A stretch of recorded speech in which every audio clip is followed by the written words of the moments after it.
Para ulama tafsir sebut dalam surah Kahfi memang tidak disebutkan perihal Dajjal, tetapi Allah sebut 4 ujian yang paling banyak akan berlaku di akhir zaman nanti sebelum kemunculan Dajjal.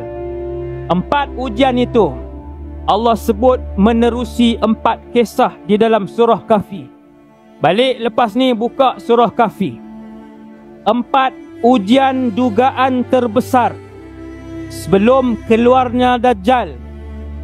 Disebutkan oleh Allah 4 dugaan itu menerusi 4 kisah. Yang pertama, kisah Ashabul Kahfi. Ia melibatkan ujian kepercayaan, i'tiqad kita kepada Allah Subhanahu wa ta'ala. Kisah Ashabul Kahfi. Yang kedua, kisah 2 orang sahabat, yang seorangnya Islam, yang seorangnya kaya raya, tetapi tidak beriman dengan hari akhirat, tidak beriman dengan hari kebangkitan. Maka ia adalah fitnah harta. Yang ketiganya, kisah Nabi Musa dan Nabi Khadir. Ia adalah berkaitan dengan ujian ilmu, yang mana ramai orang-orang yang jahil akan bercakap. Lebih daripada itu, orang-orang jahil ini akan menyerang alim ulama dengan panggilan yang keji, dengan panggilan yang hina, dan membuat fitnah hampir tiap-tiap hari dalam YouTube, media sosial dan sebagainya kepada para ulama Ahlus Sunnah wal Jamaah. Orang biasa ni, orang awam yang ruwaibidah, kata Rasulullah sallallahu alaihi wasallam. Itu ujian yang ketiga, ujian ilmu, fitnah ilmu melalui pengkisahan Nabi Musa dan Nabi Khadir alaihi wassalam.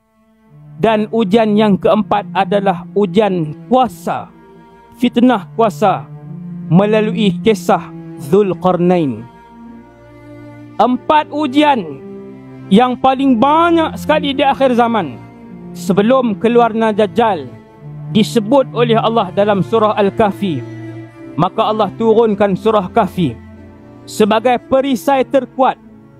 Wahai umat Nabi Muhammad sallallahu alaihi wasallam, pada malam ni sesungguhnya Allah menyediakan pelindung yang terkuat untuk setiap umat Rasulullah sallallahu alaihi wasallam, untuk tidak dapat didekati oleh Dajjal dan tentera-tenteranya, ialah dengan menjaga iman dan akidah yang betul, menjaga ibadah, dan juga mengamalkan surah Al-Kahfi. Amalkan surah Kahfi, 10 ayat yang terawal, 10 ayat yang terakhir, setiap hari.